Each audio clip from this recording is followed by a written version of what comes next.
Assalamualaikum warahmatullahi wabarakatuh. Perkenalkan, nama saya Iwan Mustafa, NPM 1021910.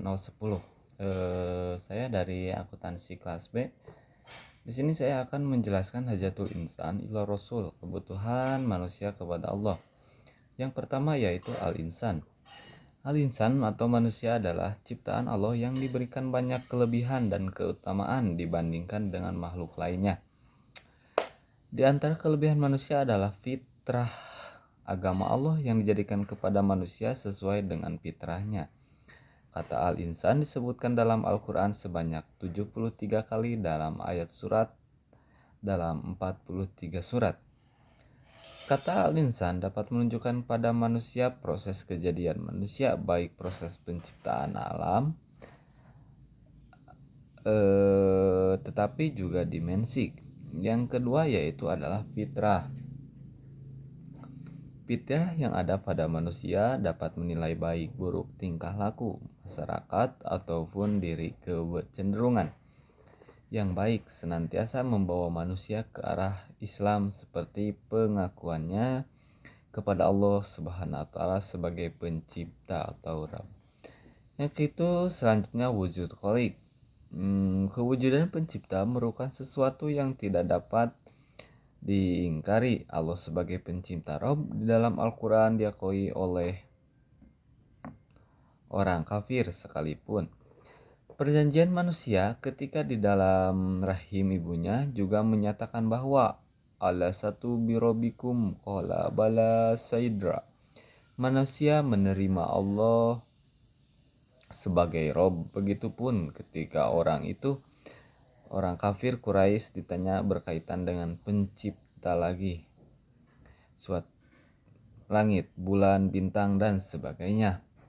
Maka dijawab Allah. Hal ini menunjukkan Allah sebagai Rob diakui oleh manusia, tetapi tidak semua yang mengakui Allah sebagai ilah. Ibadatul khaliq, manusia secara umum sebagai perintah dari Allah Subhanahu wa taala untuk mengabdi kepadanya. Pengabdian kepada Allah adalah sebagai hasil dari akibat dari pengakuan kita kepada Allah Subhanahu wa taala sebagai pencipta. Selanjutnya hayatul mudaimah, yaitu petunjuk dari Allah adalah untuk memandu manusia ke arah yang baik. Yaitu selanjutnya hidayatul rasul. Jika kita hendak mengikuti perintah Allah, maka kita mesti mengikuti perintah Rasul. Ma'rifatul khaliq, petunjuk Rasul digunakan untuk mengenal Allah. Minajatul hayah, Rasul sebagai ikutan dan teladan yang baik untuk diikuti dalam mengamalkan Islam secara besar. Ibadatul soleh, ibadatul soleh adalah ibadah yang menyembah Allah dengan panduan mengikuti Rasul. Rasul sebagai penerima wahyu dan Allah sebagai penerima wahyu dari Allah harus diikuti. Dan sebagai keperluan bagi kita untuk menjadikannya sebagai contoh dan petunjuk dalam menunjukkan ibadah yang benar. Makanatur Rasul, kedudukan Rasul. Abid min ibdillah, hamba di antara hamba-hambanya. Rasul Muhammad SAW adalah sebagai hamba dan manusia biasa yang juga makan, minum, pergi ke pasar, beristri, berniaga, dan segala aktivitas manusia dikerjakan dan ditunaikan dengan baik. Yang pertama yaitu insan atau manusia. Nah, Rasul sebagai manusia digambarkan maka ke pasar dan sebagainya. Perilaku ini menggambarkan suatu aktivitas sehari-hari manusia. Apabila Rasul sebagai manusia, maka dakwah mudah dilaksanakan dan mudah dibentuk atau diterima. Tidak ada alasan sebagai manusia melaksanakan keperluannya. Dan dari keadaan ini dapat disimpulkan bahwa Rasul sebagai manusia dan kita pun sebagai manusia sehingga apa yang dikerjakan oleh Nabi juga dapat dilaksanakan oleh kita sendiri. Baik, tidak ada alasan untuk tidak mengerjakan perintah Rasul karena Allah telah mengutus Rasul dari kalangan manusia. Allah berfirman dalam Al-Quran surat Al-Kahfi 18 ayat 110. Itu selanjutnya nasab keturunan. Rasul berasal dari kaum Quraisy, bapaknya bernama Abdullah dan ibunya bernama Aminah. Beliau mempunyai keluarga dan keturunan yang jelas, begitupun tentang sejarah, kelahiran, dan asal-usulnya, yaitu sejarah yang menjelaskan bagaimana Nabi dibesarkan sehingga menjadi Rasul. Juga terdapat di berbagai buku sirah Nabi. Yang kedua, al-sunnah atau sunnah. Dari segi bahasa, sunnah berarti jalan. Maksud sunnah Nabi adalah segala jalan sesuatu yang disebutkan dan diamalkan. Sunnah Nabi bernilai syar'i dan perlu untuk mengikutinya. Sunnah yang demikian dijadikan sebagai teladan dan ikutan. Sesuatu di luar itu boleh dilaksanakan, boleh juga tidak. Ia merupakan suatu yang tidak wajib, seperti Nabi biasa menunggang unta, memakai pakaian budaya Arab, perang dengan pedagang dan sebagainya. Yang ketiga, Rasul minal muslimin. Muhammad SAW selain sebagai hamba biasa juga sebagai Rasul yang mempunyai keutamaan dan ciri-ciri kerasulan, yaitu pertama tabligh risalah atau menyampaikan risalah, kedua abdul amanah menunaikan amanah, ketiga imanatul umat memimpin umat, yang keempat dakwah nabiyah dakwah kenabian. Yaitu untuk selanjutnya wajibatul rasul, tugas rasul. Apa sih tugas rasul yang dimaksud dengan kalimat ini? Yaitu tugas Rasul dapat dibagi menjadi dua, yaitu menyampaikan risalah dan menegakkan dianlah.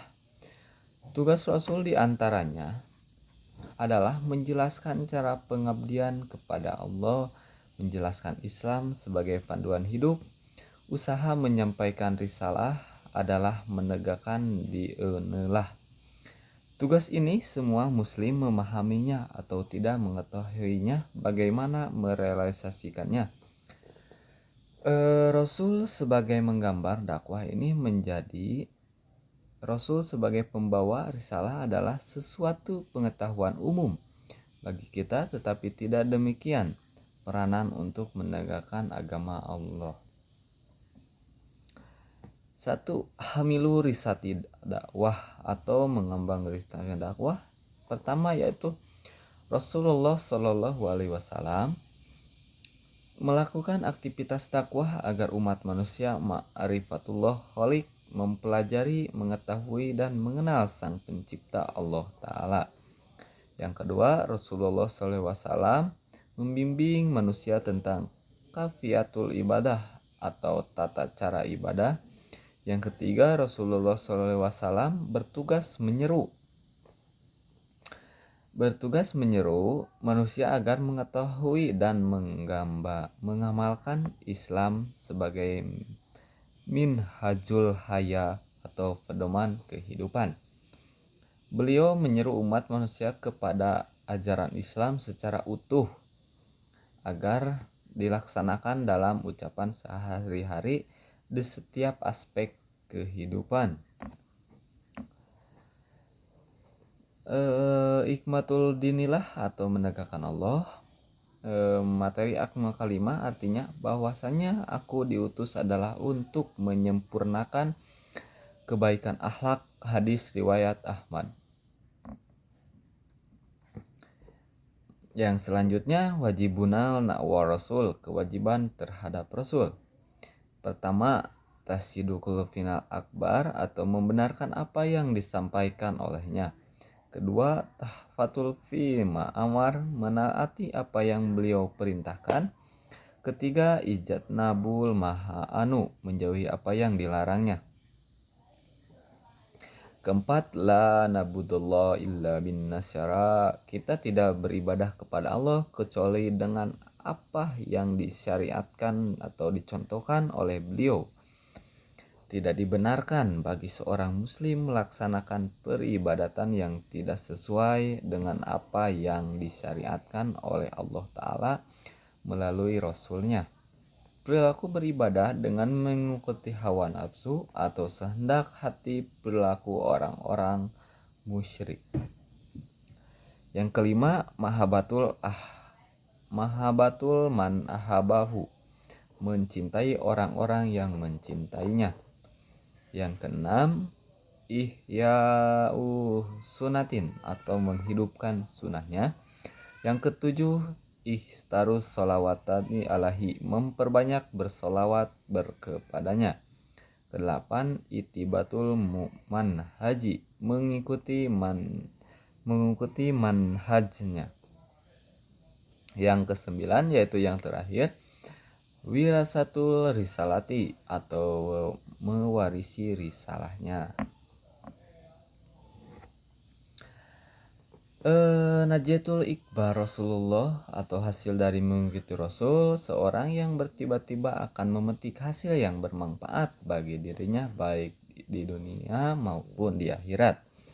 Yang pertama adalah memperoleh mahabbatul atau kecintaan dari Allah. Yang kedua memperoleh rahmatullah atau rahmat Allah. Yang ketiga memperoleh hidayatul atau petunjuk dari Allah. Yang keempat memperoleh karunia mushabatul akhyar fi jannah, atau berkumpul bersama orang-orang pilihan di surga. 5. Memperoleh syafaat di akhirat kelak. Yang keenam, memperoleh nadratul wajhi, atau keceriaan wajah di akhir kelak. Yang ketujuh, memperoleh karunia mujawatur Rasul, atau berdampingan dengan Rasul. Mereka yang tiba-tiba kepada Rasul akan memperoleh karunia yang sangat agung, yakni berdampingan dengan Rasulullah Shallallahu Alaihi Wasallam di surga kelak. Di antaranya adalah yang pertama, orang-orang yang taat kepadanya. Yang kedua, orang-orang yang mencintainya. Yang ketiga, orang-orang yang memperbanyak sholat sunnah. Yang keempat, orang-orang yang berakhlak mulia. Yang kelima, orang-orang yang memperbanyak sholawat. Yang keenam, orang-orang yang merawat, menyusui, dan membantu anak yatim. Yang ketujuh, orang-orang yang mendidik anak-anak wanita menjadi soleh.